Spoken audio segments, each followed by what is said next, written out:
Hey, Russ. Saber stash. Say it's. I had an unfortunate shaving incident, so now I look like I'm from Viltrum.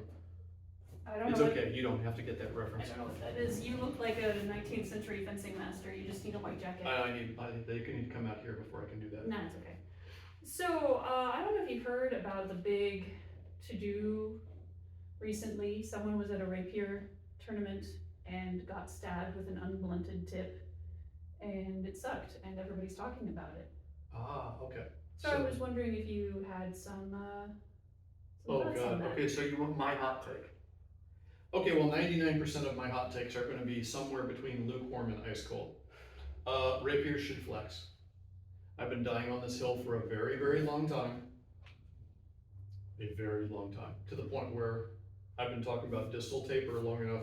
Purple Heart Armory has a special longsword waster offer for people who can't afford fetters, where you will have a wooden waster that actually has a little bit of give and flex and distal taper you can order from them. That's No cool. one uses wasters anymore. People have decided wood isn't cool.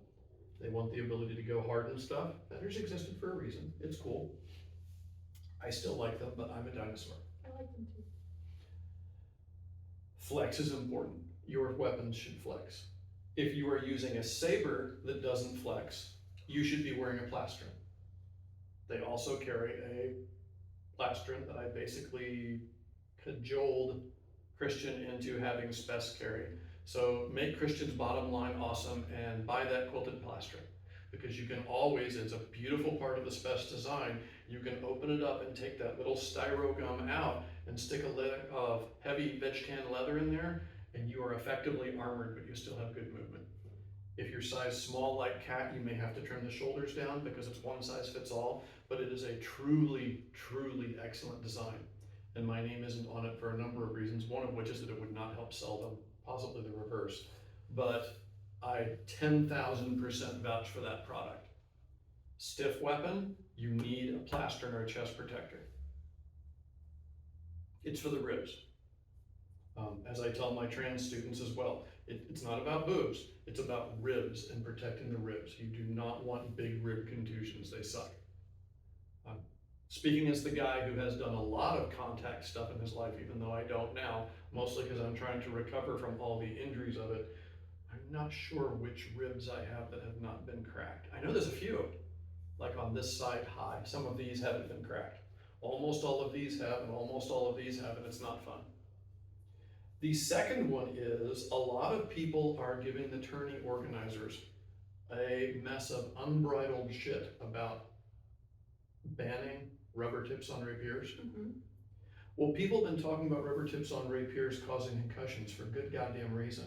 If I have a rapier that doesn't flex for shit, and I have a rubber stopper that's this wide, it will catch on the mask, and then I'm transferring all of that force into somebody's brain.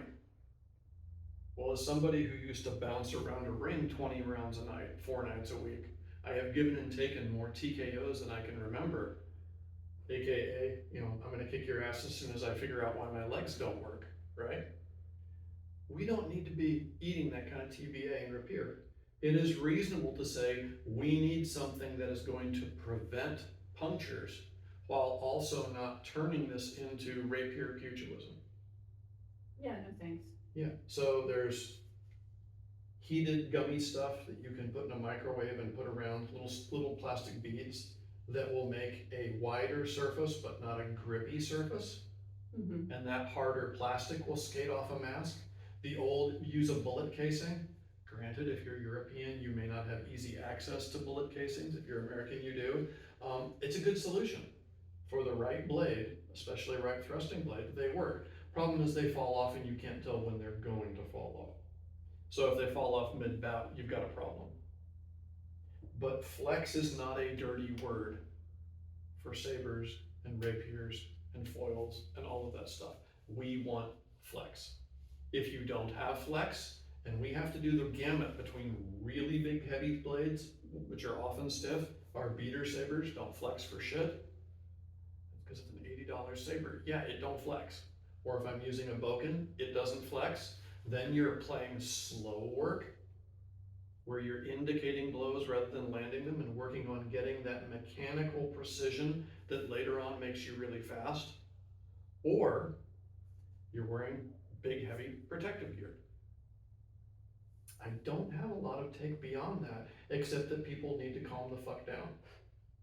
And people who are setting up tournaments, and it's kind of a pity, some of my best fencers have no interest in tournaments whatsoever, because it's like every month there's some tournament horror story, and they're like, yeah fam, I'm not into that.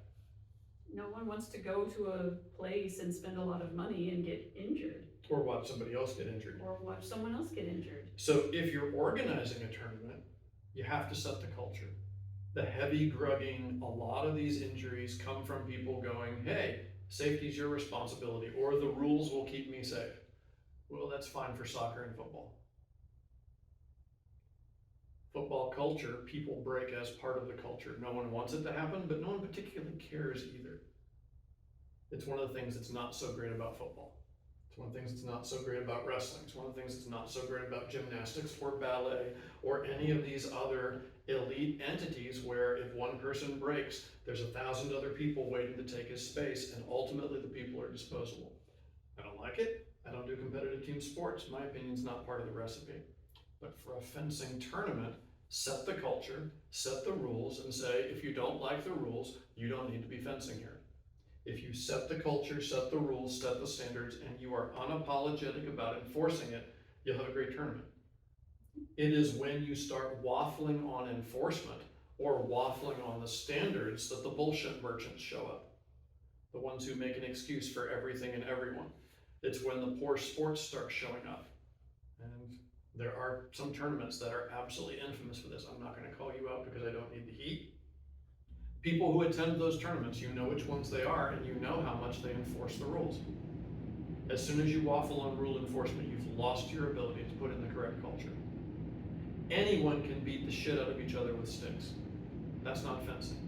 Set the culture, obey the culture, and for God's sake, well-meaning people on Reddit, think before you explode in the comments section. The people at Blackhorns were setting up safety rules for a reason. The incredibly wide range of rapier flex, in retrospect, turns out to be too wide. 15, 16, 20 pounds, I don't know what the stat was, I could go look it up.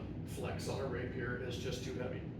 If construction workers in safety gear get impaled on rebar, you need a fencing blade that flexes.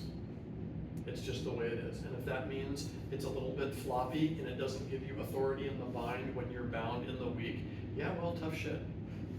That's a compromise that very martial people who will kill more people with swords than we have ever even seen, thank goodness, considered an absolutely acceptable compromise. Anybody who has a problem with that, you're posturing, feel free to mock me in the comments, and I'm just gonna flat ass delete you. There's no reason for it, unless you're funny. Mock me and be funny. Mock me and make really solid points, you're cool. Valid. So set the culture. It's just like when our students were brave enough to put up their newbie bouting and just absolutely suck in front of the entire world, knowing they sucked, knowing their suckage was going on permanent record on the internet. I have no problem with someone slagging me, but if you slag a beginning student who's letting their suckage be shown on camera, you're just dunking on people, I delete you. That's part of setting the culture too. I agree. So, that's not a hot take. Not really. The reminder about the rubber tips might be as close as we get to a hot take, and I got a buddy named John who's been really pushing the use the microwave plastic pellet tablets because those thermoplastics don't dry grippy. So you get slide rather than grip. It's a good compromise. Combine that with flex, with a well-run tournament, you're much, much safer. And for saber, remember, if your saber doesn't flex, you must wear a plastron or do not go at high speed. Even with our snake bite style thrusts, if I do this, but they come in unexpectedly, hi, you just ganked somebody on a piece of hardened rebar. It's gonna suck for them. They're gonna have bruises that make breathing uncomfortable, have been there, unfun. Same. Have gotten the dirty looks from my spouse for weeks on end. not fun. Okay, that's all I got. Cool, thank you. I'm gonna look like this at the camera while she goes and turns it off. She'll turn it off soon, I can stop.